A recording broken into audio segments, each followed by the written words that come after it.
পরম করুণাময় এবং অত্যন্ত দয়ালু।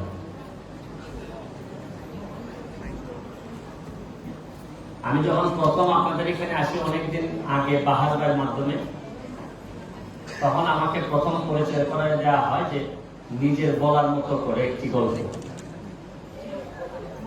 কিন্তু আমি বিশ্বাস করে বলতেছি, আমি শুধু আপনাদেরকে খুশি করার জন্য বলছি না, যেভাবে দিন দিন এটা এই নিজের বলার মতো গল্প এগিয়ে যাচ্ছে এই ফাউন্ডেশনটি, আমার কেন জানি বিশ্বাস করতে ইচ্ছা হয় এমন একদিন আসবে তখন সব পুরো বাংলাদেশ বলবে যে এটি একটি বাংলাদেশের বলার মতো গল্প।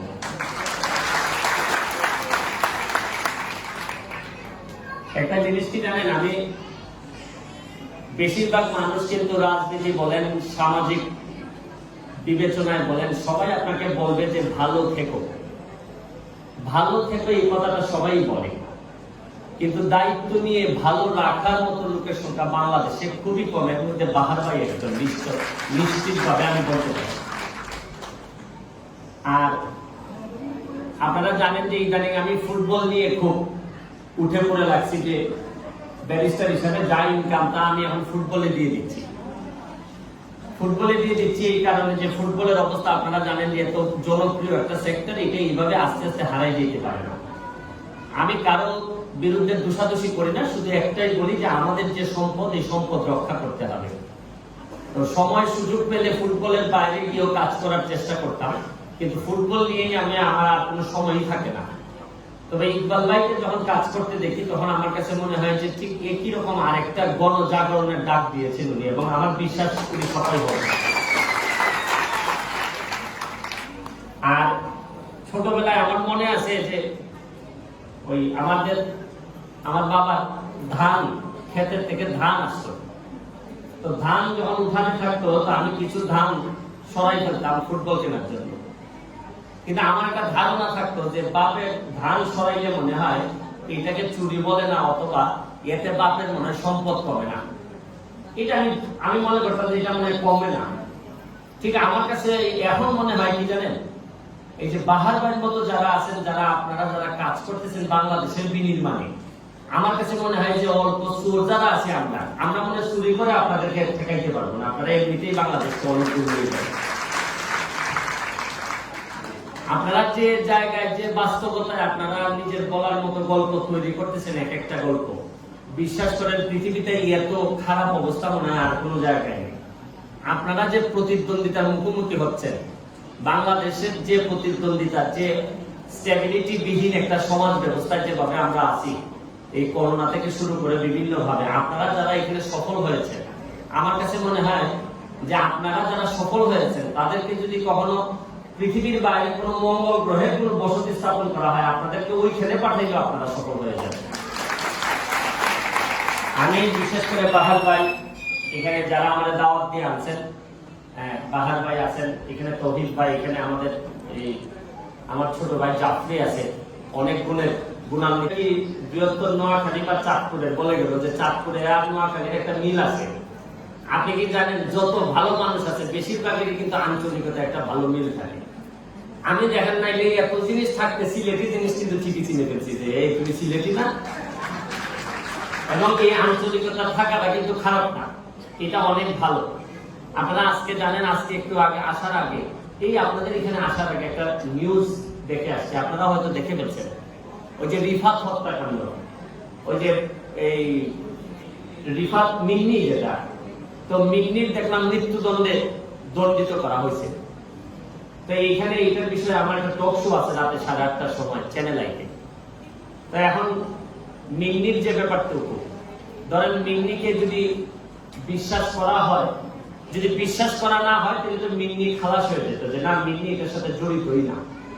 আর যদি সত্যিকার অর্থে বিশ্বাস করা হয় যে মিন্নি এটার সাথে জড়িত, সাক্ষী প্রমাণে যদি এসে থাকে, আমরা তো জানি না, আমরা জাজমেন্ট দেখলে বুঝতে পারবো যে কি কারণে মিন্নিকে এখানে প্রমাণিত করা হয়েছে যে সে এটার সাথে জড়িত। তাইলে মিন্নি যদি কোনো কারণে জড়িত হয়ে থাকে, তাইলে দেখেন 3টা হত্যাকাণ্ড এখানে।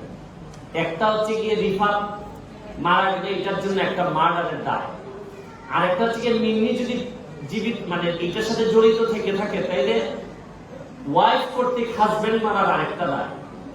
আর 3 নম্বর দায় হচ্ছে কি যে সমাজের প্রতি যে দায়বদ্ধতা। এখন এই সম্পর্ক যদি মিন্নি সত্যি সত্যি জড়িত হয়ে থাকে, তাইলে স্বামী স্ত্রীর ব্যাপারে বাংলাদেশের সমাজে যে একটা স্ট্যান্ডিং আছে, এই স্ট্যান্ডিং এর পুরো গোড়ায় আঘাত দিয়ে দিল যে মেয়েরা যদি এরকম করে তাহলে এই সমাজে বেঁচে থাকা কিভাবে।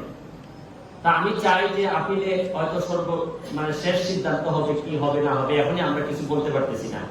এইরকম একটা সমাজ ব্যবস্থায় আমরা বেড়ে উঠতেছি যে জায়গায় দেখা যাচ্ছে যিনি প্রধান সাক্ষী তিনি দেখা যায় পরবর্তীতে প্রধান আসামি।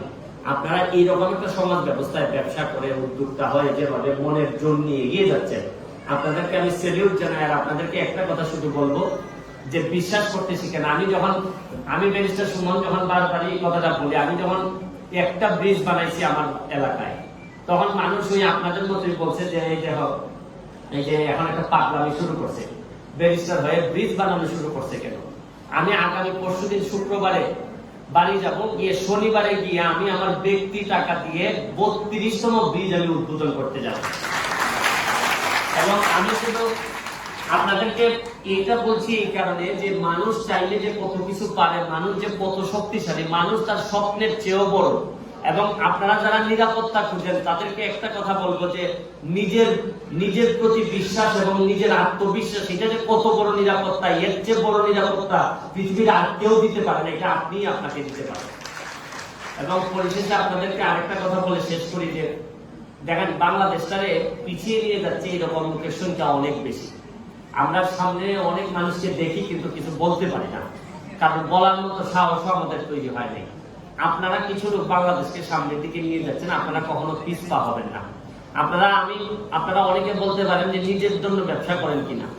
আপনারা যেভাবে একজন আরেকজনের প্রতি ইন্টারডিপেন্ডেন্ট হচ্ছে, আপনারা যেভাবে এই আজকে 15 জনকে তুলে নিয়ে যাচ্ছেন 100 কতজন মিলে, এই যে একজন আরেকজনকে টানতেছে, এটাকে বলে কি জানেন? আদর্শের সম্পর্ক। এই যে বাহার ভাই আমাকে এই মেসেজ দিয়ে বলে যে কালকে প্রোগ্রাম আছে, তারপরে আমি দৌড়ে চলে আসি কেন জানেন? আমার একটা মিনিটও টাইম নেই, কারণ বাহার ভাইয়ের সাথে আমার সম্পর্কটা কিন্তু ব্যক্তি সম্পর্ক না। বাহার ভাইয়ের সাথে আমার সম্পর্কটা হচ্ছে আদর্শিক সম্পর্ক। আর আদর্শের সম্পর্কটা কেমন জানেন? আদর্শের সম্পর্কে কখনো দাওয়াত দিতে হয় না। এইরকম একটা ভালো কাজে যে আমি আইসা শরীক হইতে পারছি, এটা আমার জন্য সৌভাগ্যের, এটা বাহার ভাইয়ের জন্য সৌভাগ্যের না। যে এরকম ভালো কাজের সাথে যদি আপনি সাক্ষী হিসাবে থাকতে পারেন, তাও আপনি মনে করেন যে আপনি বাংলাদেশে যদি মনে করেন যে আমি যে ব্রত আমার মধ্যে আছে, আমি ফুটবলার, আমার এলাকা নিয়ে একটা ব্রত আমার আছে যে জন্মের পরে যে ফুটবলার যে এলাকা আমি পাইছি, আমি আমার মৃত্যুর আগে এর চেয়ে ভালো ফুটবল এবং আমার এলাকা রেখে যেতে চাই। এটা আমার ব্রত। এবং আমার বিশ্বাস আপনারা ব্রত নিয়ে না থাকলেও নিজের বলার মতো করে গল্পকে যারা বুকে ধারণ করে এগিয়ে যাচ্ছেন, তারা নিশ্চিত করে আমি বলতে পারি, আপনারা এটা বিশ্বাস করেন আর না করেন, আপনারা জন্মের পরে যে বাংলাদেশ পাইছেন তার চেয়ে ভালো বাংলাদেশ আপনারা রেখে যাবেন, এইটা আমি বলতে পারি। আপনাদেরকে অনেক বেশি শুভেচ্ছা। এবং জীবনে যে কোনো জায়গায় যদি লাগে, আমাকে যদি কখনো মনে হয় বাহার ভাই যদি ডাকেন বা না ডাকেন, আমি মনে করি যে কিছু কিছু সময় আছে ব্যক্তি কিন্তু প্রতিষ্ঠানের চেয়ে ঊর্ধ্বে উঠে যায়, আবার কিছু কিছু সময় আছে প্রতিষ্ঠান পুরা দেশের উপরে উঠে যায়। আমার কাছে মনে হয়েছে যে আসলে কোনটা যে হবে নিজের বলার মতো গল্প, এটা বাহার ভাই কি প্রতিষ্ঠানের রূপ নেবে নাকি এই প্রতিষ্ঠানটাই বরং বাংলাদেশের কাছাকাছি চলে যাবে? এই দোয়া শুভকামনা রেখে আজকের মতো বিদায় নিচ্ছি। ভালো থাকবেন, সুস্থ থাকবেন। Thank you.